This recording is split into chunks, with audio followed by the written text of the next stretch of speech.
ସଡ଼କରେ ସାବଧାନ ରେଡ଼ି ସଡ଼କରେ ସାବଧାନ ସଡ଼କରେ ସାବଧାନ ସଡ଼କରେ ସାବଧାନ ସଡ଼କରେ ସାବଧାନ ଚାଳନ୍ତି ସଡ଼କରେ ସାବଧାନ।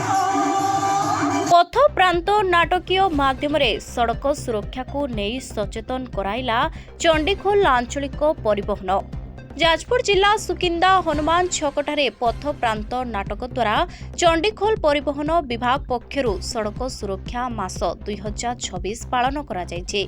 ସଡ଼କ ସୁରକ୍ଷାର ନିୟମାବଳୀ କିପରି ଗାଡ଼ି ଚଳାଇଲା ବେଳେ ନିୟମ ମାନି ଚଳାଇବା, ବାଇକ୍ ଚଳାଇଲା ବେଳେ ହେଲମେଟ୍ ବ୍ୟବହାର କରିବା, ମୋବାଇଲରେ କଥା ନ ହେବା, ଦ୍ରୁତ ଗତିରେ ଗାଡ଼ି ନ ଚଳାଇବା, ଗାଡ଼ିର ସମସ୍ତ କାଗଜପତ୍ର ଠିକ୍ ରଖିବା, ବଡ଼ ଗାଡ଼ି ଚଳାଇଲା ବେଳେ ସିଟ୍ ବେଲ୍ଟ ବ୍ୟବହାର କରିବା ସହିତ ସଡ଼କରେ ଥିବା ନିୟମ ସବୁ ମାନିବା ସେ ନେଇ ସୁକିନ୍ଦାରେ ପଥପ୍ରାନ୍ତ ନାଟକୀୟ ମାଧ୍ୟମରେ ସମସ୍ତଙ୍କୁ ସଚେତନ କରାଯାଇଥିଲା।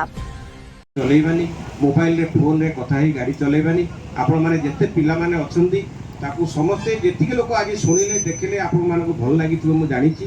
ଚଣ୍ଡିଖୋଲ ଆର୍ଟିଓଙ୍କ ତରଫରୁ ଯେଉଁ ପ୍ରୟାସ ରହିଛି ଆପଣମାନଙ୍କୁ ସଚେତନ କରିବା ପାଇଁ ସାରା ଭାରତ ବର୍ଷରେ ଆମେ ଶିଖଉଛୁ। ଆପଣମାନଙ୍କୁ 37 ବର୍ଷ ହେଲା ଶିଖେଇ ଆସୁଛୁ ପିଲାମାନେ। 37 ବର୍ଷ ତା କମ୍ ମାନେ କଥା ନୁହେଁ। ତେଣୁ ଆପଣମାନେ ଶିଖନ୍ତୁ।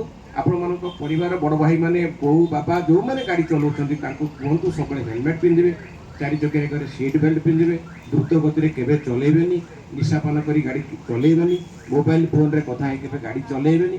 ଏବଂ এইভাবে ଯଦି କେତୋଟି କଥା ଆମେ ମାନିବା ବନ୍ଧୁମାନେ, ଆମେ ନିଶ୍ଚୟ ସଡ଼କରେ କେବେ ଦୁର୍ଘଟଣାଗ୍ରସ୍ତ ହେବାନି, ଆମ ଧନହାନି ଘଟିବନି, ଜୀବନ ଯିବନି, ଆମେ ସୁରକ୍ଷିତ ରହିବା, ଆମ ପରିବାର ସୁରକ୍ଷାରେ ରହିବ ଏବଂ ଆମେ ଯେଉଁ କାମ ପାଇଁ ଘରୁ ବାହାରିଛେ ସୁରୁଖୁରୁରେ ଆମ କାମ ସାରିକି ଆମେ ଘରକୁ ପୁଣି ଫେରି ଦେଇପାରିବା।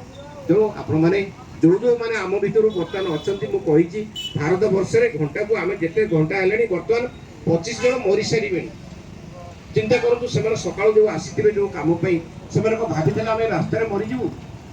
ତେଣୁ 1,72,80,000 ଲୋକ ମରୁଛନ୍ତି ବର୍ଷକୁ ଭାରତ ବର୍ଷରେ ଏଇ ସଡ଼କ ଦୁର୍ଘଟଣାରେ। ତେଣୁ ସେମାନେ ଚିନ୍ତା କରିଥିଲେ ଆମେ ଆସିବୁ ଆଉ ଘରକୁ ଫେରିବୁନି, ଆମ ପିଲାମାନଙ୍କୁ ଦେଖିବୁନି।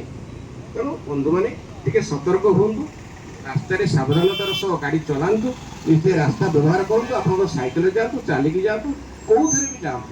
ତେଣୁ ସତର୍କତା ସମସ୍ତେ ଆମେ ଯଦି ଅବଲମ୍ବନ କରିବା, ସମସ୍ତେ ସମସ୍ତଙ୍କୁ ସମ୍ମାନ ଦେବା ରାସ୍ତାରେ, ତାହେଲେ ନିଶ୍ଚୟ ଆମେ ସଡ଼କ ଦୁର୍ଘଟଣାକୁ କମେଇ ଦେଇପାରିବା।